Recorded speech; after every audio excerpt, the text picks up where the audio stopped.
Hey guys, so Nivea's back with her new album, Mirrors. I just want to give you my thoughts. Let's talk.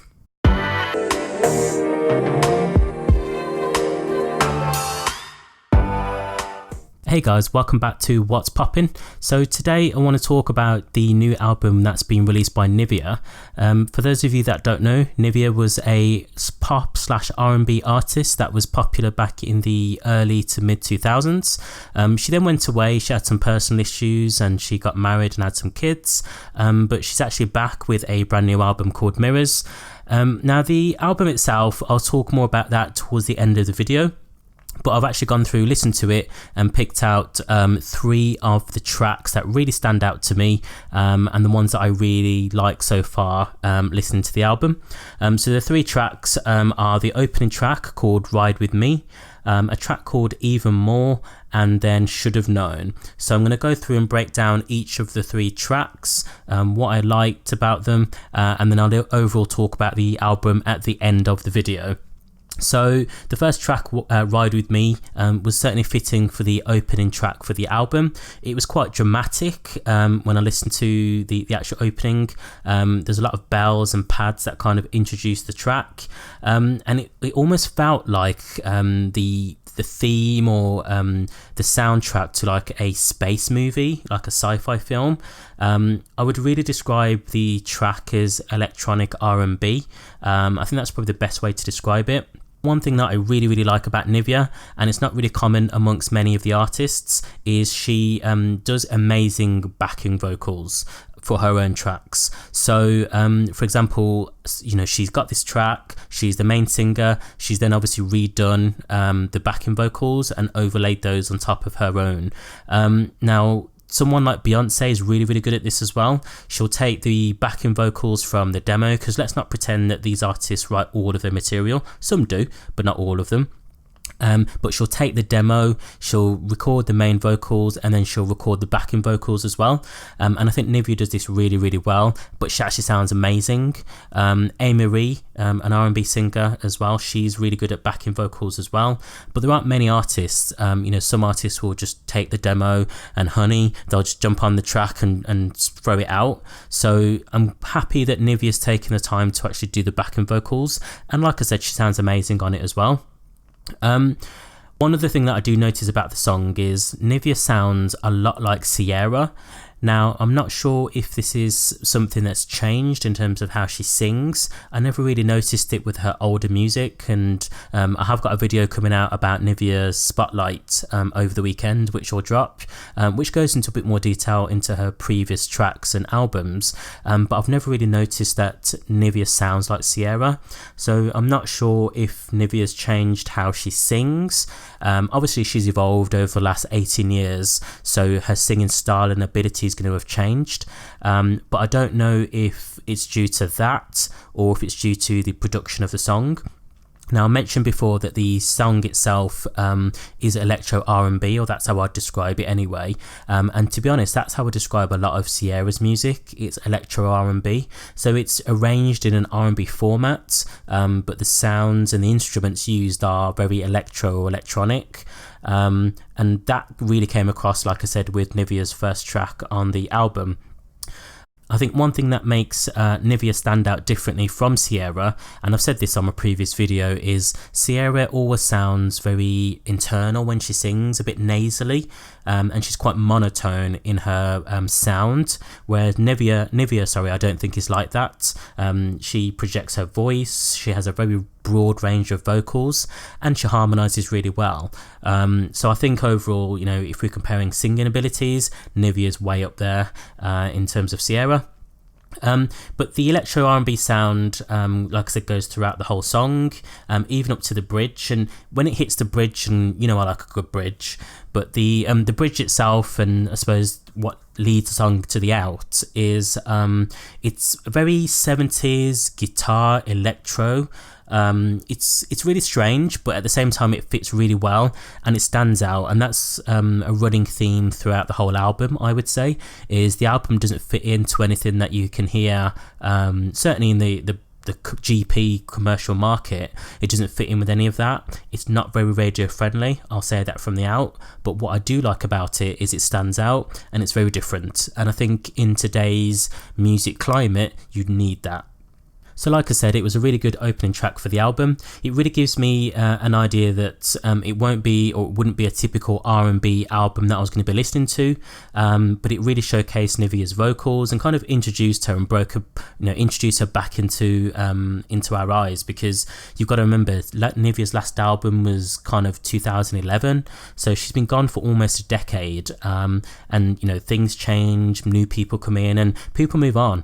And also Nivea wasn't really well known globally. I think she was known somewhat in America, somewhat in the UK, I would say, to a certain extent, and somewhat in Japan.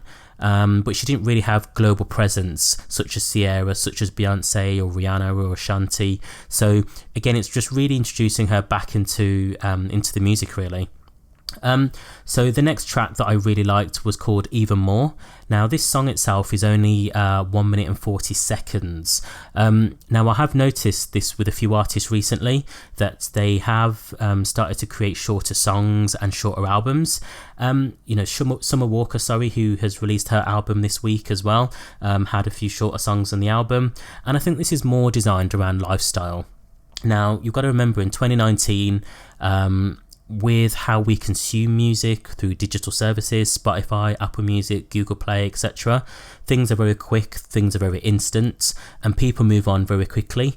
And I was talking to another music artist about this just yesterday, about how people now consume music. You notice that when people drop albums, they'll have the album for 3 or 4 months where they'll really promote it, and they'll be doing videos and singles, and then they'll move on. And that's very different to how it was in the early to mid 2000s, where artists would have albums for up to 18 months, 24 months, promoting the same album with re-releases and singles. I remember Christina Aguilera's Stripped album, that album went on for about 18 months, if not longer. And also it was a big album, so it came at like 22 tracks or something like that. And nowadays we haven't got time to sit and listen to an album that's got 22 tracks that lasts for an hour and a half. Things are moving quick, and we've got so many things nowadays that distract us. We've got social media, the internet, TV, movies, video games. Everything's now instant and quick. So to sit down and listen to an album for an hour and a half, and I know I'm going a bit off topic, so apologies, but to listen to an album for an hour and a half is quite time consuming. Typically, I'll listen to an album whilst I'm cleaning, or I'm driving to and from work, or to and from somewhere else. So it's really important that the album fits really around our lifestyle, so we can almost fit it into the things that we do every day. And I feel that's what artists nowadays are really trying to do as well. In terms of the actual track itself, it is a mid-tempo track again, really showcases Nivea's backing vocals, which again are fantastic, and Nivea really creates a really harmonic sound, which sounds amazing. Again, like I mentioned before, it reminds me of artists like Beyonce and A. Marie, who really showcase amazing backing vocals. The production on this track, I'd say it's quite melancholy. I think that's the right word, melancholy. Where it's quite laid back, a little bit on the sad side, and I think that's really interesting when we talk about the vocals, but I'll talk about that in a second. But you can really get a sight into how Nivea's feeling at this time, and she's actually really going through something as well. Talking of the vocals, she says things like she found a way to make it all about you. So you found a way to make it all about you, and now she's out of patience. You're too much, and I love me even more. And I thought that was such a really strong message, and I love the theme. It's all about empowerment and kind of taking control of your life, which I've talked about on my channel before. So it's really nice to see Nivea showcasing this as well. I think listening to the interview that she did earlier this year with BET, that really gave us an insight into kind of how Nivea's life has been over the last 15 to 20 years, and she's really gone through a lot. And I think the album has been really cathartic for her to kind of get a lot of that out, in terms of loving herself and her kids and the relationship drama that she's had. So clearly it's a reflection of how she's felt. Moving on to the production, again, the production's always on point, the vocals are on point. I would really like to know who actually produced this track and this album, because it's very, very different, like I said. The final track is called Should Have Known. Now, again, this one's got a fantastic opening. I'm not sure if the opening was sampled by something, because it sounds like there's a guy who's singing. So I don't know if it's an original production or if it's something that was been sampled, because samples are common nowadays. But either way, it was fantastic. It sounds almost haunting when I listen to it. So it was really, really good to kind of hear that and to kind of introduce the song. Again, it's a shorter song at just 2 minutes. Now, the song itself is clearly a reflection of Nivea thinking about a past relationship, and she's almost kicking herself as she's really got no one else to blame but herself. She even quotes a line, "We always see what we want to see." It feels very cathartic again, and it's almost like she's wanting to have her own say. It feels like a song about letting go and kind of accepting things and then moving on. Production wise and vocals again are on point, but like I'd really like to know who produced this album, just because, like I said at the start, it feels very different, and I like that. I like to kind of explore artists and producers and writers who take a different route or showcase something different or bring something different to the table. This song as well reminds me a little bit, it gives me Solange vibes a little bit, reminds me of A Seat at the Table and things like that. It's very self-aware, it's very almost diary entry in terms of how it's being presented to us. She's really reflecting on the mistakes that she's made, thinking out loud, and I love the theme of that. So overall, in terms of the album, it's not a bad album. I'm really, really glad to see that Nivea's back at doing what she likes to do. And even though it's not a radio-friendly album, I don't think that Nivea is actually going for that market. She's not going for airplay. I think she wants to put out a real personal album and also get back to doing what she loves, which is obviously music. Like I mentioned before, I don't think Nivea was as well known, certainly in the UK. I think anyone who grew up around R&B in the early 2000s would probably remember Nivea. Or they would know tracks like Don't Mess With The Radio or Don't Mess With My Man. But I don't think that the general GP nowadays would know who Nivea is. So I think it's really good to kind of get her reintroduced to the market and reintroduced to the music industry. I know that this album was actually announced back in 2015, so I'm not sure how long these tracks were made or how long they've been sat for.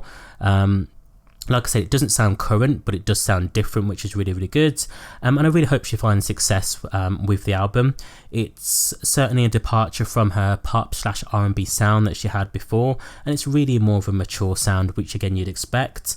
And I think she's going to continue to make some really good music. Like I said, I watched her in the BET interview, and it's clear that she's been through quite a lot.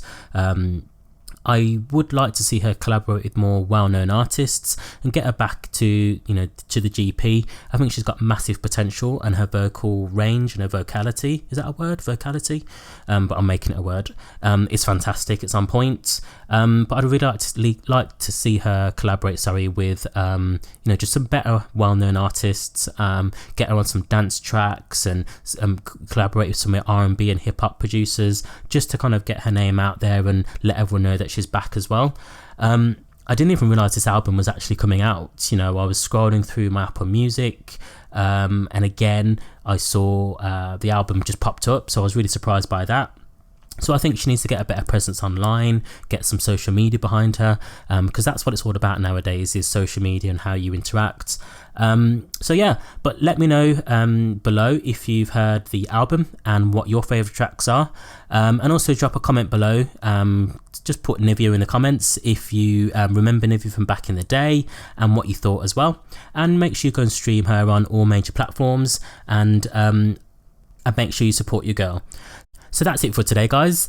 Please give the video a thumbs up if you've enjoyed the video today, and also click the subscribe button to be notified of when I next upload. I'll speak to you next time, guys. Bye. I know that everybody's somebody.